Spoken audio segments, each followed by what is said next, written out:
Ladies and gentlemen, thank you for inviting me to this event.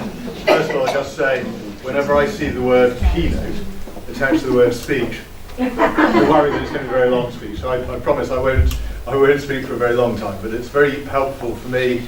I'm sure it's very helpful for our friends from the police and the other agencies with magistrates who are represented here to hear these things firsthand. And I think the group that you set up, Rael, and the fact that you're bringing people together across communities as well is really very, very important and very helpful in helping to communicate the problem. And certainly my regular connection with the police, I always raise these concerns. I receive a lot of intelligence from the community, whether it be people I bump into in Sainsbury's or whether it be people emailing me or whatever. So a lot of stuff comes into my office, and we've been passing it on and looking at your graphs with the different levels of activity over the months.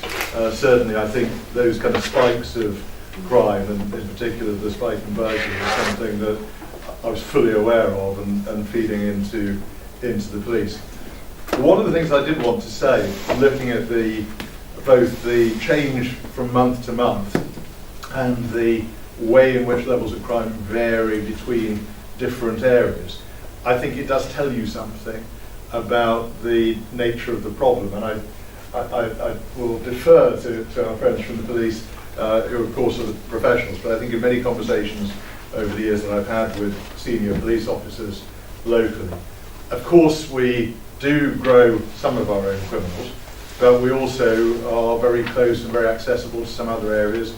So we have some criminals who will take it from time to time that they will commute into this area, thinking that it is a relatively affluent area and that they've got some nice cars they can try to steal, or they can break in, or they give a horrible story that we just heard about trying to steal jewellery actually from you while you were wearing it. So that's one issue. We sometimes have people just settling on this area and deciding that they're going to have a go at us.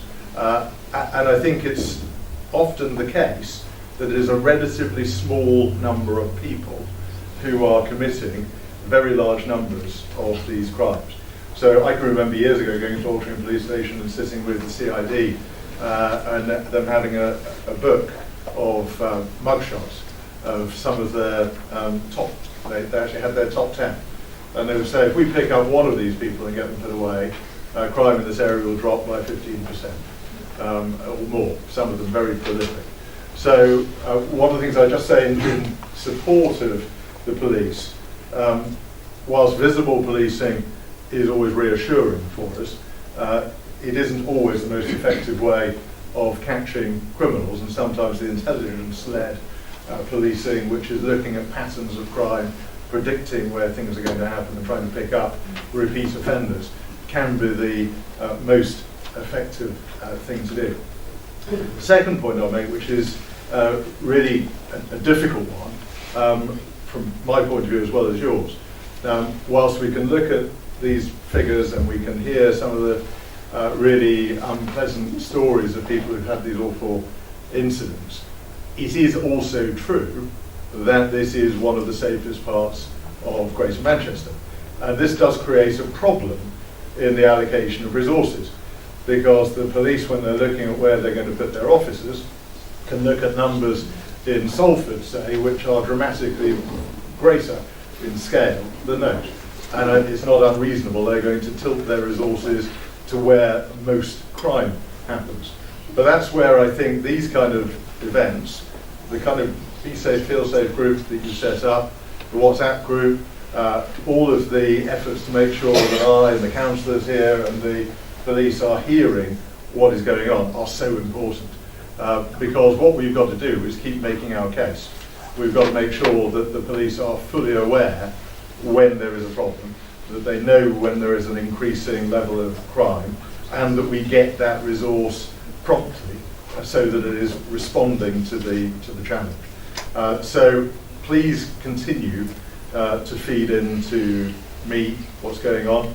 I know the councillors here would welcome that as well. We can pass it on to the police.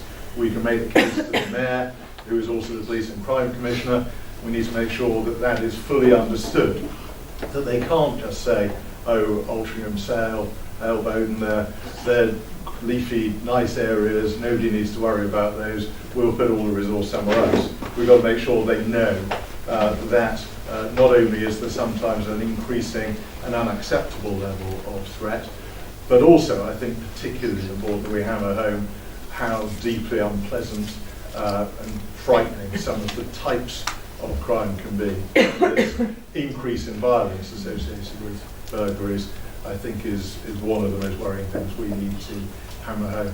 So thank you again for inviting me. It's already been very useful listening to what's been said, and I will look forward to hearing more as the event goes on.